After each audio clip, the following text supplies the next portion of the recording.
Bonjour à tous et bienvenue dans ce nouvel épisode. Je vous l'avais promis et aujourd'hui je tiens parole. Nous allons parler de la profondeur de champ mais aussi de comment la modifier afin que le rendu de vos photos est celui des plus grands photographes professionnels. En effet, la profondeur de champ est l'un des éléments essentiels de la photographie en général et vous ne pourrez passer à côté si vous souhaitez améliorer votre technique en photographie. C'est par exemple la profondeur de champ qui vous permettra de bien détacher votre sujet de votre arrière-plan et qui permettra de montrer aux téléspectateurs où est votre sujet principal et où il doit regarder. C'est aussi grâce à la profondeur de champ que tous les éléments de votre photo de paysage seront nets de l'avant-plan jusqu'aux éléments les plus éloignés. Mais laissez-moi vous définir en quelques mots donc ce qu'est la profondeur de champ avant toute chose.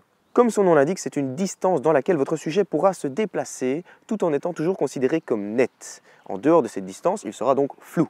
Voici par exemple un plan dans lequel mon sujet, c'est-à-dire moi-même actuellement, suis entièrement net. On a fait la mise au point sur mes yeux. Si je m'avance un petit peu trop, je sors de ma zone de netteté et donc mon visage devient complètement flou. Pareil, si je m'éloigne un peu vers l'arrière, je me retire de l'endroit où j'ai fait ma mise au point et mon visage est à nouveau complètement flou jusqu'à l'instant où je reviendrai à mon point de départ, endroit de ma mise au point. Retenez par ailleurs que la distance que je devrais effectuer en arrière sera plus importante que celle que je devrais effectuer vers l'avant avant de sortir de ma zone de netteté. On considère que la profondeur de champ est définie pour 1/3 devant le sujet sur lequel on a fait notre mise au point et pour 2/3 derrière. Ce qui signifie que si ma zone de netteté est de 1,50 m, mon sujet pourrait se déplacer de 50 cm en avant et de 1 m en arrière avant de devenir flou. Si ma zone de netteté est de 3 m, il pourra se déplacer de 1 m vers l'avant et de 2 m vers l'arrière tout en étant toujours considéré comme net. Il est maintenant temps de parler des 4 éléments qui vont définir et influencer la profondeur de champ afin que nous puissions choisir si on préfère une petite ou une grande zone de netteté. Le premier élément et le seul sur lequel on n'aura aucun pouvoir, c'est la grandeur de notre capteur. En effet, au plus notre capteur sera grand, au plus la profondeur de champ sera petite. Évidemment, à l'inverse, au plus notre capteur sera petit, au plus la profondeur de champ sera grande. Le premier élément modifiable par nos soins est le diaphragme. En effet, au plus vous ouvrirez votre diaphragme, c'est-à-dire en allant vers un indice F petit, au plus vous minimiserez la profondeur de champ.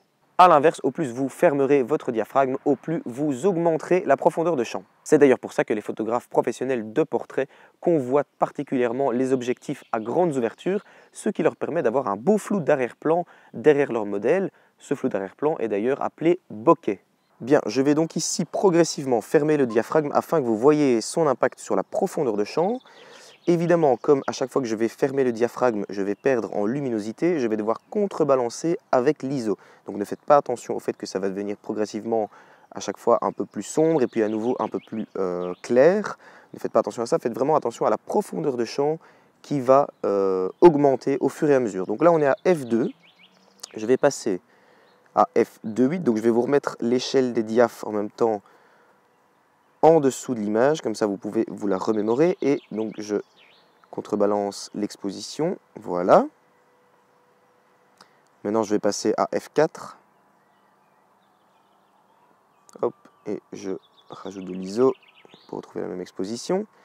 Vous voyez que progressivement déjà on voit apparaître dans le fond la cabane du jardin. On va continuer donc, F5.6, hop, voilà, F8 maintenant. Ça devient de plus en plus net, on voit très clairement. F11.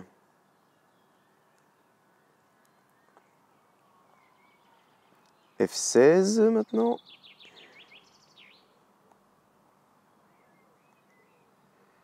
Ok, donc là vraiment les détails commencent à apparaître, que ce soit ici derrière ou même ici dans les feuilles en avant-plan, qui étaient complètement floues là tout de suite. Ensuite Ah, je ne sais pas aller au-dessus de F16, c'est un nouvel objectif, je ne savais pas. Donc voilà, maintenant je vais vous mettre le comparatif entre F16 et F2. Et là évidemment on voit très clairement la différence dans le bokeh.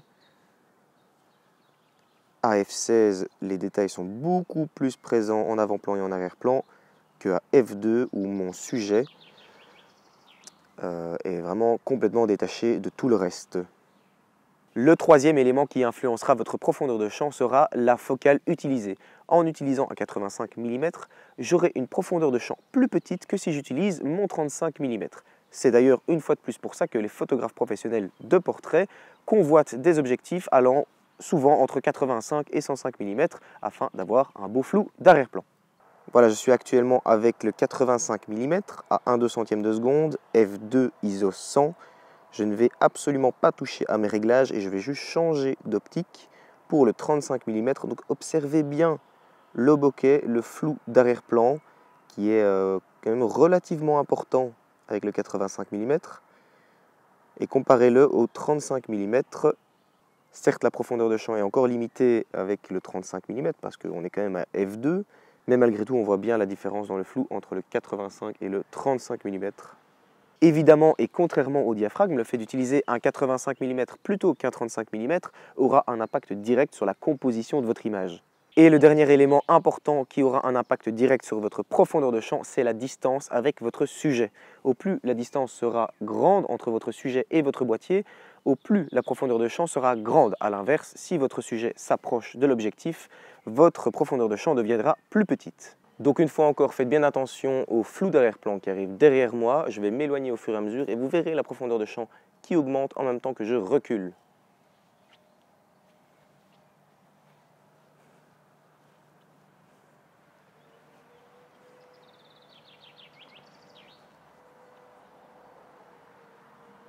Ok, donc là, a priori, tout ce qui vient derrière moi devrait être déjà net, ainsi que l'herbe qui est devant. Je vais me rapprocher.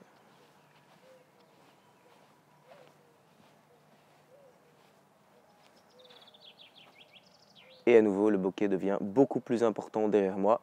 Là encore, comme avec l'élément précédent, évidemment le fait que votre sujet soit proche ou loin de votre boîtier aura un impact considérable sur, évidemment, la composition de votre photo. Petit conseil donc pour vos photographies de portrait, pensez à éloigner votre sujet du fond devant lequel il apparaît. Si par exemple c'est un mur, pensez à le décaler, décalez-vous avec lui. Le mur sera donc hors de la zone de netteté et votre rendu sera beaucoup plus professionnel. Imaginons donc maintenant que je m'éloigne de mon sujet en utilisant une plus longue focale afin que mon sujet initial ait toujours autant d'importance dans le cadre. Quelle sera la différence entre le flou d'arrière-plan dans un cas ou dans l'autre? Eh bien en fait, votre bokeh sera identique. En effet, en utilisant une plus longue focale, ma profondeur de champ devient plus petite, mais en m'éloignant de mon sujet, elle devient plus grande et donc l'effet s'annule. Cependant, il y aura bien une différence dans les deux cas. Cette différence s'inscrit dans ce qu'on appelle l'angle de champ.